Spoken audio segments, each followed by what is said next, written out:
When I heard they were making a live action Mortal Kombat movie, my first reaction was, hmm, that's kind of cool. Another one. Because, of course, I love fighting games. I grew up on Mortal Kombat, Tekken, and Street Fighter, as well as this thing you might not have heard of. It's called martial arts IRL. I know it's kind of an obscure hobby, but I wasn't jumping up and down when I found out that they're releasing a Mortal Kombat movie in 2021, because it's kind of been done before, like many times. Since 1992, fans of the franchise have been trying to recreate the wild martial arts moves and admire the violence that at the time was excessive and hyper realistic. But it wasn't until 1995 that Hollywood discovered the gold mine that is Mortal Kombat.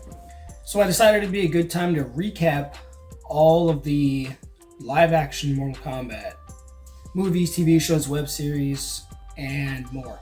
Starting with Mortal Kombat 1995. The first adaptation of the video game franchise premiered in August of 1995, not long after the third Mortal Kombat game. It was directed by Paul W.S. Anderson, same director as Monster Hunter. The story mostly follows Liu Kang, played by the awesome Robin Shou, Johnny Cage, played by Lyndon Ashby, and Sonya Blade, played by Bridget Wilson. The characters were guided by Raiden, played by Christopher Lambert, against the villain Shang Tsung, Hiroyuki Tagawa, who was also in the Tekken live action. Unlike a lot of earlier video game adaptations, like Mario Brothers and Tekken 2, this movie is actually pretty faithful to the original storyline and source material, aside from a few creative decisions, like Scorpion's Chain. Despite being based on a game that was extremely violent by 90s standards, the movie was only rated PG-13. It was incredibly cheesy and wild, but it worked well for the most part, which is probably why it made over $124 million. So the franchise is off to a great start. So naturally, after your first movie does good, what's the next step? If you guessed a sequel, you're wrong. It's actually a live stage show. Definitely the high point of the franchise.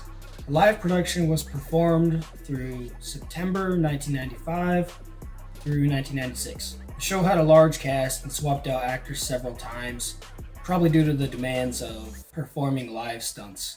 The costumes were very accurate to the source material, which is a good thing or a bad thing depending on how you look at it. Of course, the violence was toned down.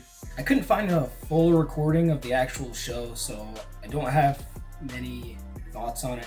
All I can say is that the promotional videos are just a little bit cringe. That is the ultimate six-pack of a stomach. That's like an eight-pack there. You're not even, okay. Hey, Mark, I'm not asking you to look at her. Okay, yeah. Annihilation was a film sequel to the 1995 original, and definitely the high point of the franchise. Released in 1997, 1 month after the fourth Mortal Kombat game. The second movie was supposed to be the greatest video game movie ever, and I'm sure someone out there thinks it is.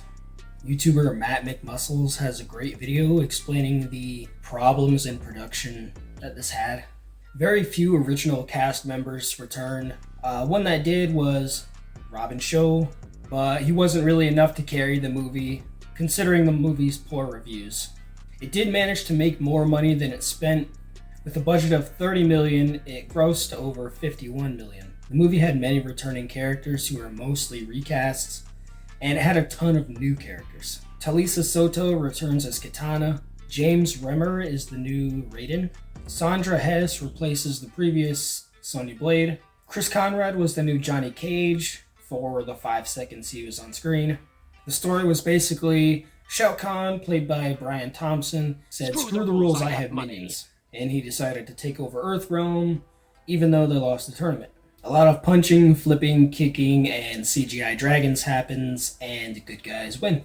I remember thinking this movie was okay when I was a kid, but when I was a kid I also thought Dragon Ball Evolution was good, so take that how you will. Mortal Kombat Conquest, which ran from October 1998 to May 1999, was a 22-episode live-action series that could be considered a prequel to the movies, but also maybe not. They didn't really worry about continuity back in the 90s. This takes place many centuries before the first movie, following Kung Lao, played by Pablo Montalban, who has just won the tournament and is now responsible for training the next generation. Jeffrey Meek plays Raiden and Shao Kahn, and manages to make both characters better than their movie versions. The series had many different writers and directors who included lots of characters that are from the games and lots of characters that are brand new to the franchise. They brought back Scorpion, who for part of this is an actual scorpion, and he also has his weird serpent thing living in his hand. Moving on. There's not much I can say about Mortal Kombat Devastation, because it was never actually released. This would have been the third movie, but due to various circumstances, the movie never got made.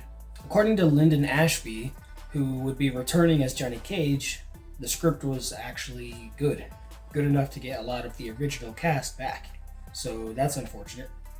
In 2010, Mortal Kombat Rebirth was made, and this was during a time when fan-made versions of popular franchises were becoming more and more common.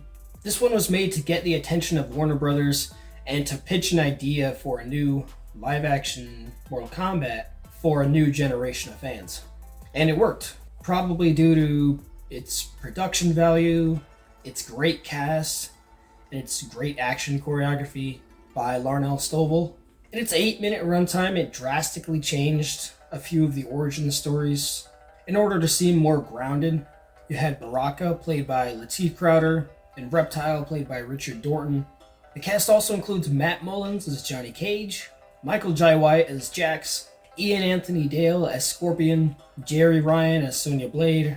This short film was fairly well received and served as the spark for Mortal Kombat Legacy.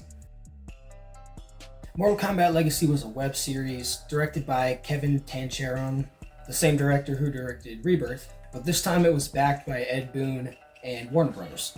The first season, released in 2011, had 9 episodes, each with 7 to 13 minutes of content.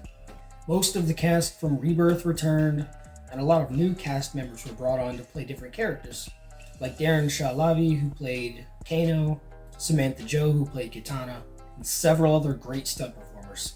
The writers took fewer creative liberties with the origin stories in this version than they did with Rebirth, and they didn't shy away from the mystical and supernatural this time. The first season was mostly origin stories, while the second season, released in 2013, was mostly the tournament itself and the relationship between Kung Lao and Liu Kang, played by Mark Dacascos and Brian T. The second season recast several characters and added some new, like Kenshi, played by Daniel Southworth. Season 2 ran for 10 episodes with stunt choreography by Garrett Warren.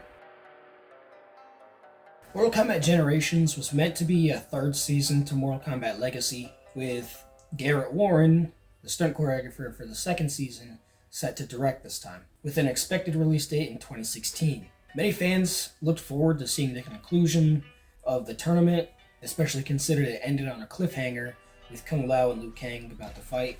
However, NetherRealm and Warner Bros had other ideas. For whatever reason, they decided not to release Generations, despite director Garrett Warren revealing in an interview with Realmcast the third season had been completely finished.